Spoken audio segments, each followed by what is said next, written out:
జై శ్రీరామ్. శ్రీమాత్రే నమః. శ్రీ గురుభ్యో నమః. 2025 సంవత్సరం నవంబర్ 28వ తారీఖు ఒక విశేషాంశం గోచారంలో చోటు చేసుకుంటుంది. ఈ విశేషాంశం ఏంటంటే కర్మఫలదాత అయిన శనేశ్వరుడు మీనరాశిలో వక్రత్యాగం చేస్తున్నారు. వక్రత్యాగం చేసి సవ్యగతిలోకి ఆయన సంచారం ఉండబోతుంది.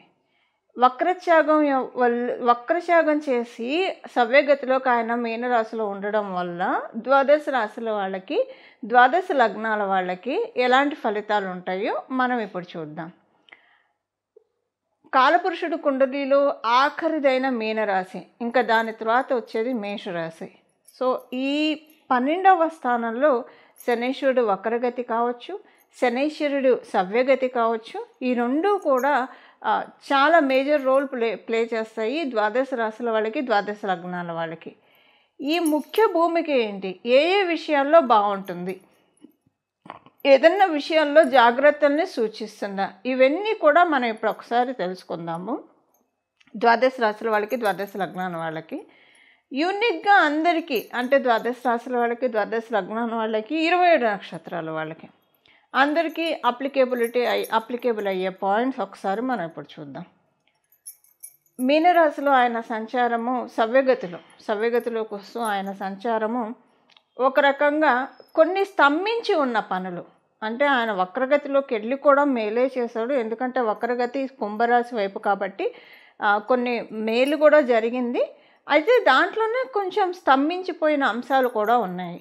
ఇప్పుడు మీ రాశి వాళ్ళకి, ద్వాదశ రాశుల వాళ్ళకి, ప్రతి ఒక్కరికేనండి ఈ గడిచిన శనేశ్వరుడు వక్రగతిలో ఉన్నప్పుడు ఏ విషయాల్లో అయితే స్తంభించినట్టు అనిపించడం. ఇప్పుడు కొన్నిసార్లు ఆర్థిక విషయాల్లో స్తంభించినట్టు అనిపించవచ్చు, లేదా కొన్నిసార్లు విదేశాలు వెళ్ళాలని ప్రయత్నం చేస్తుంటే అక్కడ స్తంభన, ఇలాగ రకరకాల ఏదో ఒక విషయంలో ఏదన్నా పని అనుకుంటే జరగకపోవడం, అలాంటిది ఏదన్నా జరగడము, అది ఇప్పుడు వక్రత్యాగం వల్ల ఈ స్తంభించిన విషయాలన్నీ కూడా అన్ఫ్రీజ్ అవుతాయి. ఫ్రీజ్ అయ్యి ఉన్న విషయాలన్నీ కూడా అన్ఫ్రీజ్ అవుతాయి. అన్ఫ్రీజ్ అయ్యి కాస్త కొంచెం ఒక వెసులుబాటు, కొంత మూమెంట్ వస్తుంది. అయితే శనేశ్వరుడు వక్రగతి లబ్ధి కూడా చేకూర్చింది. ఎందుకంటే కుంభరాశి కాబట్టి కొంతమందికి మనం చూసుకుంటే అంతకు ముందుతో కంపేర్ చేస్తే ఫైనాన్షియల్గా పురోభివృద్ధి కూడా డెఫినెట్గా చూసే ఉంటారు. అది ఏ రాశి వాళ్ళు చూసి ఉంటారు అనేది మీ రాశికి వచ్చినప్పుడు మనం మాట్లాడుకుందాం. ఇప్పుడు ఏంటంటే ఆయన వక్రగతిలో ఉన్నప్పుడు ఏవేవైతే మైనస్ ఉన్నాయో అవి సవ్యగతిలోకి వచ్చినప్పుడు ప్లస్ అవుతాయి. సింపుల్గా చెప్పాలంటే వక్రగతిలో ఉన్నప్పుడు ఏదైనా విషయంలో మైనస్ అవి ఉంటే అవి ఇప్పుడు ప్లస్ అవుతాయి. ఒక్కొక్క రాశి వాళ్ళకి, ఒక్కొక్క లగ్నం వాళ్ళకి ఏ విషయాల్లో మైనస్లు అయినాయి, ఇప్పుడు వాటిల్లో ఏవి ప్లస్గా టర్న్ అవ్వబోతున్నాయి. అలాగే మీనరాశిలో సవ్యగతిలో శనేశ్వరుడు సంచారం ఏదైనా శుభాంశనిస్తున్నా, జాగ్రత్తలను సూచిస్తున్నా, వీటికి చేసుకోవాల్సిన పరిహారము అవన్నీ కూడా ఇప్పుడు మనం తెలుసుకోవడానికి తెలుసుకుందాము. కర్కాటక రాశి, కర్కాటక లగ్నంలో పుట్టిన వాళ్ళకి శనేశ్వరుడు సవ్యగతి. శనేశ్వరుడి సవ్యగతి మీకు 9వ స్థానంలో జరుగుతుంది. 9వ స్థానంలో ఉన్న శనేశ్వరుడి సవ్యగతి మీకు ఎలాంటి ఫలితాన్ని ఇస్తుంది?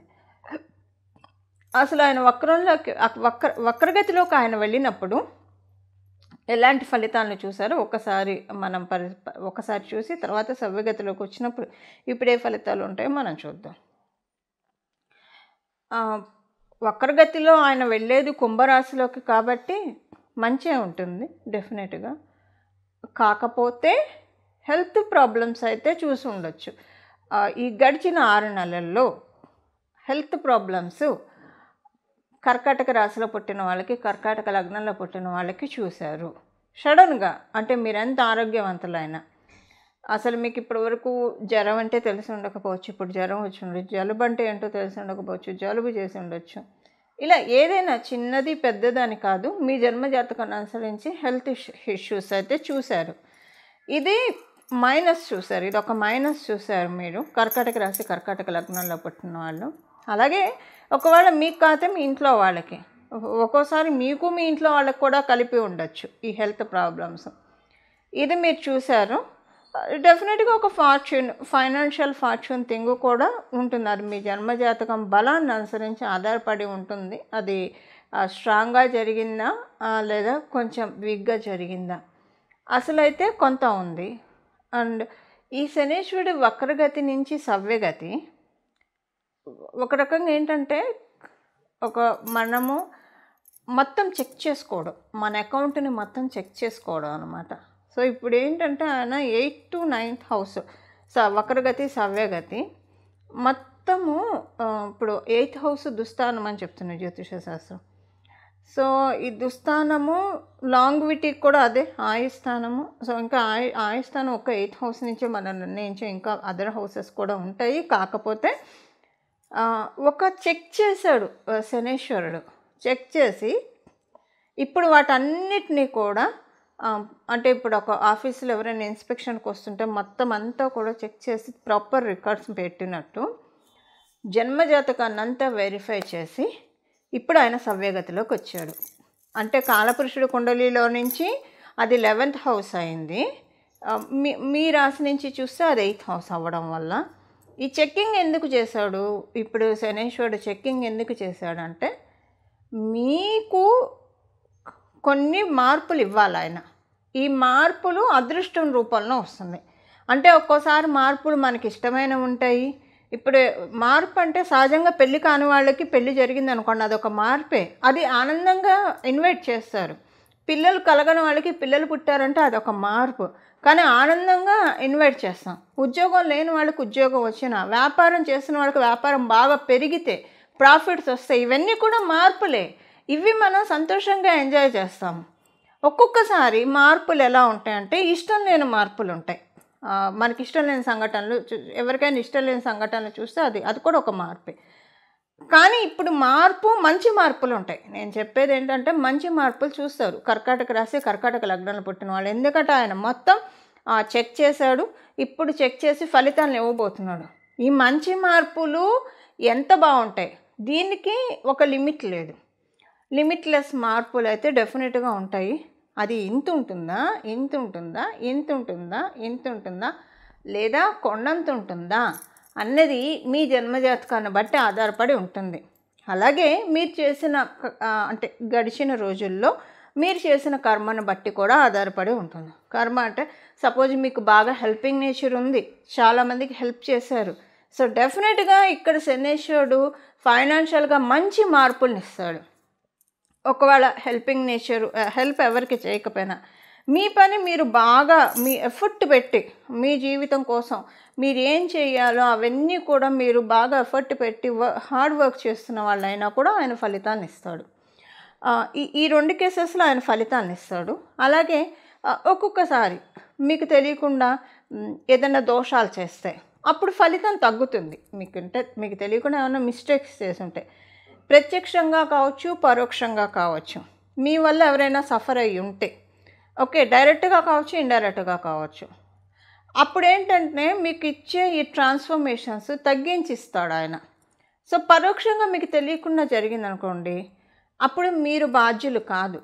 ఓకే, ఎప్పుడైనా ఒక్కసారి పరోక్షంగా కూడా జరిగి ఉండవచ్చు. అప్పుడు ఏంటంటే దాన్ని మాఫీ చేస్తాడు, ఇంకొకసారి అలాంటిది చూడకుండా చేస్తాడు. తెలిసి ఏదైనా మిస్టేక్, తెలిసి ఏదైనా ఎవరైనా బాధ పెట్టి ఉన్నా, ఏదైనా జరిగి ఉంటే కనుక కొంచెం యోగం తగ్గుతుంది. సో ఇలాగ ఈ పర్వ్యూలో ఉంటుంది. బట్ మ్యాక్సిమం మంచి చేంజెసే చూస్తారు. అది కూడా మీకు గురుబలం ఉందనుకోండి, ఇక మీరు ఒక డెఫినెట్గా మంచి రిజల్ట్స్, అంటే ఒక టర్నింగ్ పాయింట్, ఒక ట్విస్ట్ అనమాట, డెఫినెట్గా చూస్తారు. మంచి ట్విస్ట్ చూస్తారు. ఇలాంటి ట్విస్టులు కదా లైఫ్లో రావాల్సింది. ఒక రకంగా చెప్పాలంటే ఈ కమింగ్ డౌన్ ద లైన్, ఇప్పుడు మనం తెలుసుకునే ఫలితాలు డౌన్ ద లైన్ 1 yearకి ఉంటాయి. ఇక్కడి నుంచి ఒక మైల్ స్టోన్గా మీకు మీరు అనుకుంటారు, ఇది ఒక మైల్ స్టోన్, నేను అచీవ్ అయిన మైల్ స్టోన్. ఇక్కడి నుంచి ఇంకొక మైల్ స్టోన్స్ సెట్ చేసుకునే కాన్ఫిడెన్స్ కూడా శని మహారాజే కలిగిస్తాడు. డెఫినెట్గా ఒక మైల్ స్టోన్ ఇవ్వబోతున్నాడు. ఇది అంటే మళ్ళీ మీ జన్మజాతకాన్ని అనుసరించి ఆధారపడి ఉంటుంది. బట్ మార్పు అయితే చూస్తారు, కొంచెమైనా సరే మార్పు చూస్తారు. ఈ కమింగ్ అంటే 9వ స్థానంలో ఆయన సంచారం కాబట్టి, అది కూడా గురు భగవానుడు రాసి అవ్వడం వల్ల మంచి అదృష్టకరమైన సంఘటనలు చూస్తారు. అది ఎంత మోతాదులో ఉంది అది అన్నది మీ జన్మజాతకాన్ని అనుసరించి ఆధారపడి ఉంటుంది. బట్ ఎవరి లెవెల్లో వాళ్ళు ఒక గుడ్ థింగ్స్ అయితే చూస్తారు. అది మళ్ళీ మీ వ్యాలెట్ని బట్టి ఉంటుంది. మనం పైనుంచి ఎంత వ్యాలెట్ తెచ్చుకున్నామో అంతే మనం ఫిల్ చేసుకోగలుగుతాం. పర్స్ ఎంత తెచ్చుకున్నామో అంతే మనం ఫిల్ చేసుకోగలుగుతాం. అది ఒకవేళ ఒక్కొక్కసారి రావచ్చు. అంటే మన పర్స్ ఎంత ఉందంటే అదే మనకి సేవింగ్స్, మనకు అక్కరకు వచ్చేది. మనం తెచ్చుకున్న వ్యాలెట్టే మనకి సేవింగ్స్, మనకు అక్కరకు వచ్చేది. అలా కాకుండా డబ్బులు కూడా వస్తాయి ఒక్కొక్కసారి. అవి అనవసరమైన ఖర్చులకు వెళ్ళిపోతాయి.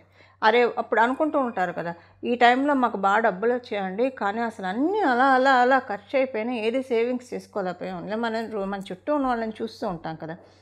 సో మనకి ఎంత ఇన్కమ్ వచ్చింది అన్న దానికంటే మనం పైనుంచి ఎంత పర్సు తెచ్చుకున్నాము అన్నది ఇంపార్టెంట్. దాన్ని బట్టే మనము సేవింగ్స్ చేసుకోగలుగుతాము. ఆ పర్సు నిండా డబ్బులు ఇస్తాడో మనకి అక్కడికి వస్తాయి, టైంకి యూజ్ అవుతాయి, ప్రశాంతంగా మన జీవితాన్ని మనం జీవించవచ్చు. సో మీ జన్మ జాతకాన్ని అనుసరించి మీరు ఎంత వ్యాలెట్ తెచ్చుకున్నారో దానికి తగ్గట్టు, అంటే ఇదొక ఫైనాన్షియల్గానే ఉండాలని ఉండదు, కొంతమందికి ఫైనాన్షియల్గానే ఉండాలని ఉండదు. మీ జన్మ జాతకాన్ని అనుసరించి ఇప్పుడు మీకు ఏదైతే కోరిక ఉందో అలాంటి కోరికలు, ఇప్పుడు సపోజ్ వివాహం కాని వాళ్ళకి మంచి కళత్ర యోగం ఉంటుంది. అలాగే సంతానం కోరుకునే వాళ్ళకి, సంతాన అభివృద్ధి కోసం చూసే వాళ్ళకి, లేదా ఫైనాన్షియల్ వెల్బీయింగ్ కోసం చూసే వాళ్ళకి ఫైనాన్షియల్, మీరు దేనికోసం అయితే ఎక్కువగా శ్రమిస్తున్నారు అది అవుతుంది. అండ్ మీకు మనసులో ఎక్కువ అంటే ఫైనాన్షియల్గా అప్గ్రేడ్ అవ్వాలని అనుకుని ఉంటే డెఫినెట్గా అది అవుతుంది. సో ఏదైనా ధర్మబద్ధమైన ప్రతి కోరిక కూడా ఆయన నెరవేర్చే తీరుతాడు ఇప్పుడు ఉన్న ఈ సవ్యగతిలో ఉన్న సమయంలో. ఇది కర్కాటక రాశి, కర్కాటక లగ్నంలో పుట్టిన వాళ్ళకి. ఇప్పుడు పరిహారం మనం చూద్దాం. శనీశ్వరుడు సవ్యగతిలోకి వచ్చినప్పుడు చేసుకోవాల్సిన పరిహారం, ద్వాదశ రాశుల వాళ్ళు, ద్వాదశ లగ్నాల వాళ్ళు, వీళ్ళందరూ కూడా చేసుకోవాల్సిన పరిహారం ఇప్పుడు మనం చూద్దాం. ప్రతిరోజు కూడా ఇక్కడి నుంచి మొదలుకొని ఇదేంటంటే ఒక చాలా మంచి టైం అని మనం భావించాలి. ఇంకా ఆయన మేషరాశికి వెళ్ళే లోపల మీనరాశిలో ఉన్న ఈ పీరియడ్ ఏదైతే ఉందో ఈ పీరియడ్ని సద్వినియోగం చేసుకోవాలి. దేనికి సద్వినియోగం చేసుకోవాలి? మామూలుగానే 12వ స్థానం అంటే జ్యోతిష శాస్త్రం మోక్షస్థానం అని చెప్తుంది. అంటే మోక్షం ఎప్పుడు వస్తుంది? మోక్షం అంటే మన కష్టాల నుంచి బయటపడటం కూడా మోక్షమే అవుతుంది. దేనికైతే మనం ఇబ్బంది పడుతూ ఉన్నామో వాటి నుంచి మనల్ని ముక్తి కలిగించే రాశి మీనరాశి. మనం జనన మరణ చట్రం నుంచి కూడా బంధ విముక్తులు అవ్వాలంటే మీనరాశినే మనం చూస్తాం. అంటే సహజ కాలపురుషుడు కుండలిలో 12వ రాశి అయింది కాబట్టి. ఇప్పుడు కర్మఫలదాత అయిన శని మహారాజు మీనరాశిలో ఉండడం వల్ల కర్మబంధనాల నుంచి మనల్ని మనం కాపాడుకోవడానికి, అలాగే ముక్తి పొందడానికి, ఏవైనా ఇబ్బందులు ఉంటే వాటిల్లో నుంచి మనల్ని మనం లిబరేట్ చేసుకోవడానికి ది బెస్ట్ టైం. ఇక్కడి నుంచి మొదలుకొని ప్రతిరోజు కూడా 3 సార్లు హనుమాన్ చాలీసా చదువుకోవడము. అసలు ఎప్పుడు కూడా హనుమాన్ చాలీసా చదువుకుంటే చాలా మంచిది. కానీ ఇప్పుడున్న ఈ సిచ్యువేషన్, శనీశ్వరుడు మీనరాశిలో ఉన్నాడు కాబట్టి సవ్యగతిలో మళ్ళీ ఆయన మీనరాశిలో ఉన్నప్పుడే మనకి ఇది బెస్ట్ టైం.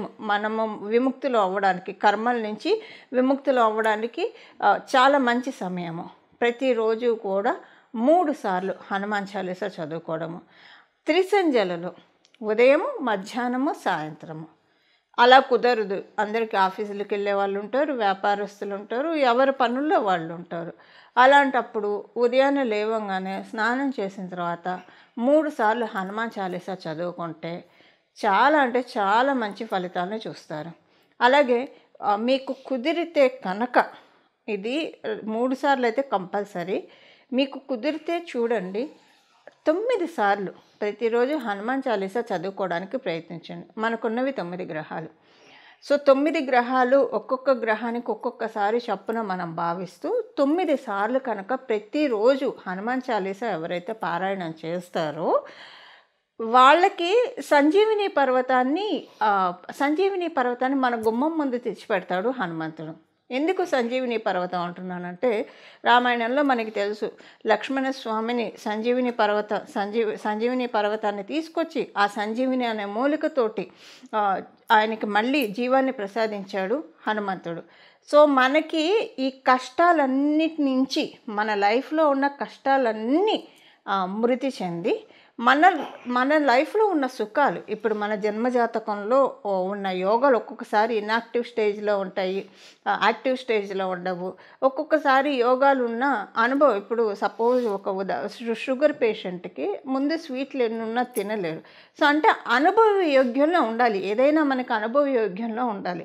అలా అనుభవ యోగ్యంలోకి తేవడానికి, అలాగే స్పిరిచువల్గా బాగా ఇంక్లైన్ అవ్వడానికి, ఆధ్యాత్మికంగా మనల్ని మనం ప్రోగ్రెస్ చేసుకోవడానికి 12వ రాశి అంటేనే ఆధ్యాత్మికతని బాగా సూచిస్తుంది. సో ఎందుకంటే మనము ఈ శరీరంలో ఉన్నప్పుడు రెండిటికి మనం ప్రాధాన్యత ఇవ్వాలి. లౌకికంగాను మన పనులు మన బాధ్యతలను మనం నిర్వహిస్తూ ఇదే శాశ్వతం అని మనం పెట్టుకోకుండా ఆధ్యాత్మికంగా కూడా మనం పురోభివృద్ధిని సాధించాలి. రెండు గ్రోత్ మనం సైమల్టేనియస్గా చూసుకోవాలి.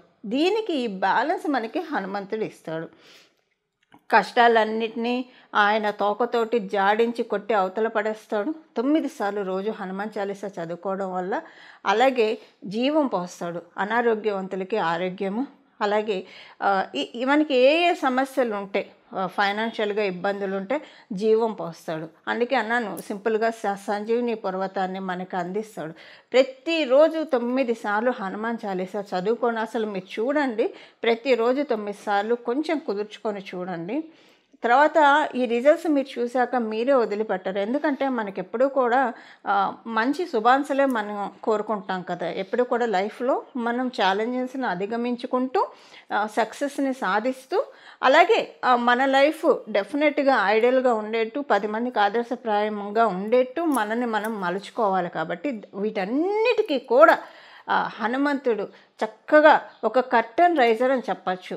మనకు ఉన్న ఎఫిషియన్సీకి, మనకున్న స్కిల్ సెట్, మనలో ఏం స్కిల్ సెట్ ఉంది, ఏది హైడ్ అయ్యింది, అవన్నీ కూడా ఆయన వెలికి తీసి ఈ దాంట్లో ఇందులో నీకు బాగా గ్రోత్ ఉంటుంది, దీంట్లోకి వెళ్ళు అని చెప్పి డెఫినెట్గా ఆయన మనకి ఇస్తారు. ఎందుకంటే హనుమంతుడు జ్ఞానప్రదాత కూడా. సూర్యనారాయణ మూర్తి నుంచి విద్యల్ని అభ్యసించి ఆయన మనకి అన్నిటినీ కూడా అందిస్తాడు, వేద జ్ఞానాన్ని అందిస్తాడు. హనుమత్ చరణాన్ని పట్టుకోవడం చాలా మంచిది. దీనికి ప్రతిరోజు 3 సార్లు అయితే కంపల్సరీ చదవాలి, లేదా 9 సార్లు మీకు కుదిరి చదవగలిగితే కనుక చాలా మంచిది. 3 సార్లు చదవలేని వాళ్ళు వినడానికి ప్రయత్నించండి. 3 సార్లు అయినా 9 సార్లు అయినా, కానీ శ్రద్ధ పెట్టి వినాలి, శ్రద్ధగా వినాలి. అలాగా చదవడం, వినడము కుదిరితే ప్రతిరోజు కూడా భజే వాయుపుత్రం, భజే వాయుపుత్రం, భజే వాయుపుత్రం, భజే వాయుపుత్రం, భజే వాయుపుత్రం అని హనుమంతుడిని స్మరిస్తూ ఉంటే కనుక సన్మంగళాలు. హనుమంతుడు మంగళప్రదుడు. మన జీవితంలో సన్మంగళాన్ని ఆయన చాలామందికి, మీ అందరికీ తెలిసే ఉంటుందండి, హనుమంతుడు ఆరాధించేవాళ్ళు మన కష్టాల నుంచి ఎలా బయటపడేస్తారో, పిలిస్తే పలికే దైవము అని అయితే చెప్పడంలో ఎలాంటి సందేహం లేదు. సో ఇది మీ అందరికీ ఇంత నేను చెప్పక్కర్లేదు. ఎందుకంటే అందరికీ తెలుసు, హనుమంతుని పట్టుకుంటే మనకి ఎలాంటి పనులు అవుతాయి, అసాధ్యమైన పనులను కూడా సుసాధ్యం చేసి పెడతాడు ఆయన. అంటే ఆ విధంగా సుసాధ్యం ఎలా అవుతాయి, మనలో ఉన్న ఎఫిషియన్సీని అలా ఆయన పెంచుతాడు. సో మనందరం కూడా ఈ సమయాన్ని సద్వినియోగం చేసుకొని హనుమత్ కృపకి పాత్రులయ్యి తద్వారా మన జీవితాన్ని ఆనందమయంగా సాగించాలని చెప్పి నేను కూడా మనందరి తరఫున హనుమంతుడిని మనస్ఫూర్తిగా ప్రార్థిస్తూ మంగళం. నమో భగవతే వాసుదేవాయ.